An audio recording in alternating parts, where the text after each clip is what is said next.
कौरवों और पांडवों की युद्ध की गाथा महाभारत हिंदू धर्म के महत्वपूर्ण स्थान रखती है।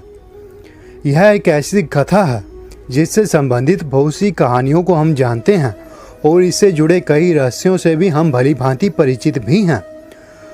बहुत से लोगों का तो यह तक कहना है कि वह महाभारत के ग्रंथ से जुड़ी घटनाओं, प्रत्येक पात्र आदि सभी से परिचित हैं, लेकिन वह लोग यह भूल जाते हैं कि यह ग्रंथ इतना विशाल है कि इससे संबंधित पात्रों की भूमिका इतनी ज़्यादा रहस्यमय है कि आप कभी पूरी तरह से इन्हें समझ नहीं सकते। इनमें से एक पात्र है द्रौपदी। द्रौपदी जिसकी उत्पत्ति अग्नि से हुई थी, जिसने कभी आंसुओं के सहारे जीवन जीने का विकल्प नहीं चुना, वह स्त्री यह महाभारत की कथा का वो भाग है जिसकी पहचान केवल पांडवों की पत्नी भर ही नहीं है, बल्कि ऐसा बहुत कुछ है जो द्रौपदी का चरित्र अपने भीतर समेटे हुए हैं। इस पात्र को केवल वही व्यक्ति जान और समझ सकता है जिसने वाकई ही इसकी गहराई में उतरने की कोशिश की हो। पांचाली। आज हम आपको पांचाली यानी कि द्रौपदी से संबंधित वो 8 रहस्य बताने जा रहे हैं जिन्हें ज़्यादा चर्चित नहीं किया गया। यह वो राज हैं जिन्हें पांचाल नरेश की पुत्री पांचाली को द्रौपदी बनाया था। द्रौपदी का कौमार्य। पांडवों से विवाह के बाद द्रौपदी को नियम अनुसार प्रत्येक पांडव पुत्र के साथ वर्ष भर रहना होता था और वर्ष बीतने के बाद वह दूसरे पांडु पुत्र के पास पत्नी बनकर जाती थी। लेकिन आपको जानकर हैरानी होगी कि 5 पतियों के बावजूद द्रौपदी कुंवारी ही थी। दरअसल द्रौपदी को वरदान प्राप्त था कि जब वह एक पांडु पुत्र से दूसरे के पास जाएगी तब उसका कौमार्य पुनः लौट आएगा। इस तरह द्रौपदी का कौमार्य आजीवन भंग नहीं हो पाया। काली का स्वरूप।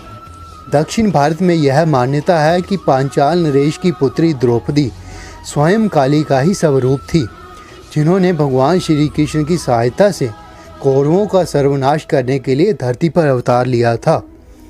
स्त्रीवादी विचारधारा। जब द्रौपदी ने 5 भाइयों की पत्नी बनना स्वीकार किया तब वह यह भी जानती थी कि पांडव भाई अन्य स्त्रियों से भी विवाह करेंगे। द्रौपदी इस बात के लिए भी राजी थी, परंतु उसकी एक शर्त थी। शर्त यह थी कि अपने कुल, अपनी गृहस्थी की भागदौड़ किसी अन्य स्त्री को नहीं सौंपी जाएगी। अन्य पांडव पत्नियों को उनके अनुसार ही चलना होगा। द्रौपदी ने कुत्तों को दिया था श्राप। नियम अनुसार जब द्रौपदी किसी एक पांडव के साथ होती थी तब कोई अन्य पांडव उस स्थान पर कदम नहीं रख सकता था, परंतु एक रात जब द्रौपदी और युधिष्ठिर साथ थे तब वहां एक कुत्ता आ गया। क्रोध के आवेग में द्रौपदी ने कुत्तों को श्राप दिया कि वह दिन के उजाले में शारीरिक संबंध स्थापित करेंगे जिसे पूरी दुनिया देखेगी। हिडिंबा का श्राप। भीम की पत्नी हिडिंबा एक राक्षसी थी।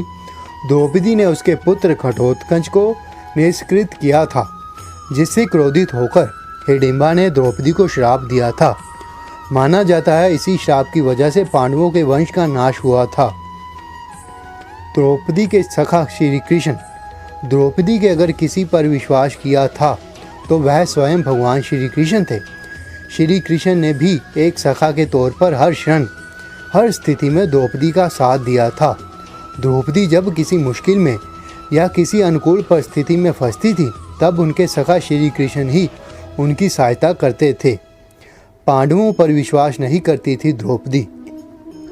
भरे दरबार में जब 5 पांडवों के बीच द्रौपदी का चीरहरण हुआ था, उस घटना के बाद से द्रौपदी ने कभी अपने पतियों पर विश्वास नहीं किया था। द्रौपदी के जीवन में ऐसी कई घटनाएं घटित हुई थी जिनके बाद उसने अपने पतियों पर भरोसा करना छोड़ दिया था। तो यह थे द्रौपदी से जुड़े 8 रहस्य जो बहुत ही कम लोग जानते हैं। वीडियो अच्छी लगी हो तो लाइक कीजिएगा, चैनल को सब्सक्राइब कीजिएगा और बेल के आइकन पर क्लिक कर दीजिएगा ताकि जब भी नई वीडियो चैनल पर अपलोड हो आपको तुरंत नोटिफिकेशन प्राप्त हो सके। जय श्री कृष्ण।